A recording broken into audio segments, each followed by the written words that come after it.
মাঝে ভারত মহাসাগর। ভারত থেকে পশ্চিম আফ্রিকার দেশ নাইজেরিয়া যেতে গেলে বিমানে পাক্কা 28.5 ঘণ্টা। ব্রাজিলে G20 বৈঠকে যাওয়ার আগে নরেন্দ্র মোদী নাইজেরিয়া ঘুরে গেলেন। 17 বছর পর কোনো ভারতীয় প্রধানমন্ত্রী সে দেশে। নাইজেরিয়া কেন? আফ্রিকায় ভারতের আগ্রহ কিসের? फैक्टर चीन। नाइजीरिया के साथ अपनी स्ट्रेटेजिक पार्टनरशिप को हम उच्च प्राथमिकता देते हैं। रक्षा, ऊर्जा, आर्थिक विषय, टेक्नोलॉजी, हेल्थ, एजुकेशन, कल्चर जैसे कई क्षेत्र ऐसे हैं में हमारा सहयोग मजबूत है और अनेक नई संभावनाएं भी हमारे इस संबंधों में जुड़ी हुई है।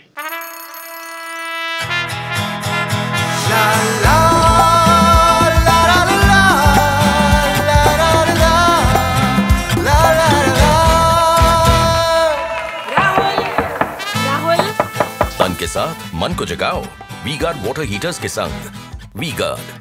16 নভেম্বর নাইজেরিয়ার রাজধানী আবুজায় পৌঁছন মোদি। বৈঠক করেন প্রেসিডেন্ট বোলা আহমেদ টিনুবুর সঙ্গে। আলোচনা হয় নিরাপত্তা, প্রযুক্তি, শিক্ষা ও স্বাস্থ্যক্ষেত্রে দেশের সহযোগিতা নিয়ে। বন্যার সঙ্গে লড়াই চালাচ্ছে নাইজেরিয়া। মোদির আশ্বাস 20 টনের ত্রাণ সামগ্রী পাঠাবে ভারত। 3টি মৌ স্বাক্ষর করে দেশ। Grand commander of the order of Niger, নাইজেরিয়ার দ্বিতীয় সর্বোচ্চ রাষ্ট্রীয় সম্মান। মোদিকে সেই সম্মান দিল নাইজেরিয়া। আবুজায় নামার সঙ্গে সঙ্গেই তার হাতে শহরের প্রতীকী চাবি তুলে দেন নাইজেরিয়া সরকারের এক মন্ত্রী। मैं इस सम्मान को विनम्रता और आदर भाव से स्वीकार करता हूं और इस सम्मान को 140 करोड़ भारतवासियों और भारत नाइजीरिया की गहरी मित्रता को समर्पित करता हूं। 2023-এ ভারতে G20 সম্মেলন হয়। সেবারই G20 গোষ্ঠীর পাকা সদস্য হয় আফ্রিকান ইউনিয়ন, যার একটা দেশ নাইজেরিয়া। এবারের মোদী সফরেও গুরুত্ব পায় দেশের মধ্যে কৌশলগত সহযোগিতা। নাইজেরিয়ার সঙ্গে বন্ধুত্ব মজবুত করার নেপথ্যে রয়েছে অর্থনৈতিক স্বার্থ। আফ্রিকার দেশগুলোর মধ্যে নাইজেরিয়ায় আর্থিক বৃদ্ধির হার সবচেয়ে বেশি। 200টিরও বেশি ভারতীয় কোম্পানি প্রায় $2700 কোটি বিনিয়োগ করেছে সেদেশের উৎপাদন ক্ষেত্রে। ভারতের কাছে নাইজেরিয়ার প্রায় $10 কোটি ঋণ। গত কয়েক বছরে দেশের মধ্যে বাণিজ্যের পরিমাণও বেড়েছে। ভারত যেসব দেশ থেকে অপরিশোধিত তেল আমদানি করে তাদের মধ্যে অন্যতম নাইজেরিয়া।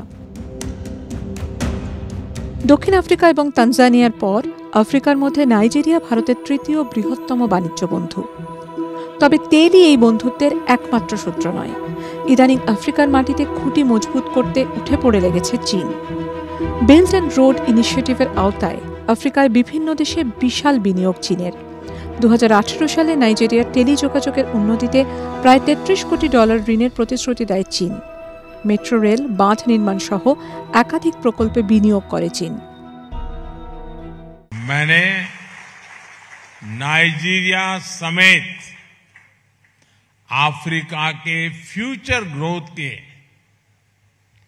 एक बड़े केंद्र के रूप में देखा है। ভারত মহাসাগরের রাজনীতি অর্থনীতিতে গুরুত্বপূর্ণ ফ্যাক্টর আফ্রিকা। সেখানে চীনকে ফাঁকা মাঠে গোল দেওয়ার সুযোগ ছাড়তে নারাজ মোদি।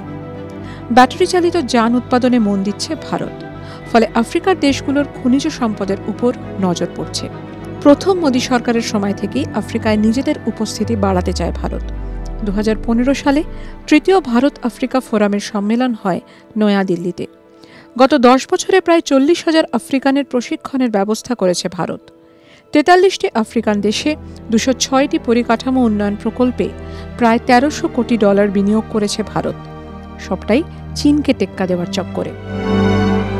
पिछले 5 साल में ही हमने अफ्रीका में 18 नई एम्बेसी शुरू की है।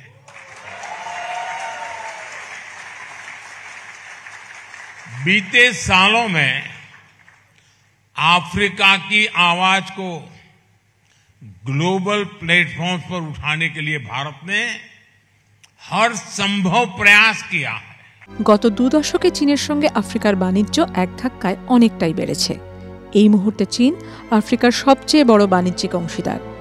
আফ্রিকার বাজারে সক্রিয় প্রায় 10,000 চীনা কোম্পানি, বিনিয়োগের পরিমাণ প্রায় 30,000 কোটি। ভারত এখনো অনেকটাই পিছিয়ে।